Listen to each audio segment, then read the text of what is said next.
In today's episode, we discuss the story of wife killer William Frederick Horry. His story is memorable for many reasons. Not only does his story feature a murder in a jealous rage, but it also coincides with the introduction of a hanging method that changed history. William Frederick Horry was born on the 17th of December 1843 in Boston, Lincolnshire. Later in his life, he met Jane, who was working as a barmaid at a hotel in Burslem in the Staffordshire Potteries, and they soon fell for one another. He had married her in 1866 and, with the financial help from his father, was able to purchase the George Hotel. Fast forward 6 years and the marriage seemed stable. William and Jane now had 3 children whilst running the hotel. However, things quickly took a turn when William began drinking heavily. The marriage started to fall apart to the point where, in early 1871, Jane left him and moved to Boston.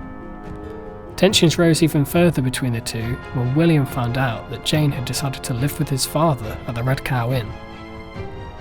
In March of 1871, William believed that Jane had been seeing another man and decided to initiate divorce proceedings. William's father took Jane's side, and with that, Horry sold up in Burslem and moved to Nottingham, where he continued to drink heavily. Whilst there, he purchased a revolver from a gunsmith and had it sent to Nottingham Station for his collection. Thomas Nell, the inspector of the Great Northern Railway at Nottingham Station, knew William and was aware of the marital problems between him and Jane. He had examined the package the previous day and realised that it contained a gun.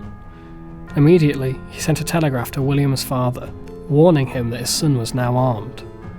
William tried to see Jane on a Sunday, but was refused admission to the house. He returned the following morning, but Jane was out. Later, at around 3 p.m. on Monday afternoon, he found Jane at home. Upon entering the household, he immediately shot her from behind. The bullet penetrated her ribcage, passing through her lung and lodging in her aorta. Jane died very rapidly. Family members and servants heard the shot and raced to the drawing room to find William standing over Jane's dying body. He made no effort to escape and told one of them to fetch a constable.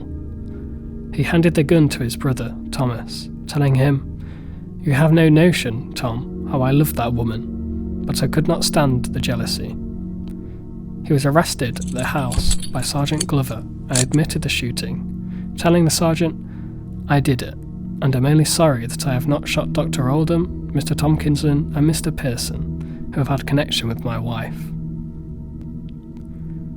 His trial opened here at the Lincoln Assize Court on Wednesday the 13th of March. There would be no reprieve, and the hanging was set for Easter Monday 1872. Another individual had taken a high interest in this trial, but perhaps not for the reasons that you might expect. 54-year-old William Marwood had taken a great interest in the process of execution by hanging over the years, and knew that he could improve on the way it was carried out. After the distressing execution of Priscilla Biggerdike the previous year, the governor there, Mr. Foster, was only too willing to give Marwood a try. The newly invented long drop gallows was set up just behind me, here at the Lincoln Crown Court. The new method of hanging was calculated by using William's height to determine how far he should be dropped, so that the noose will sever the spinal cord, causing instant death. Despite how it sounds, it was actually considered to be the most humane execution method at the time.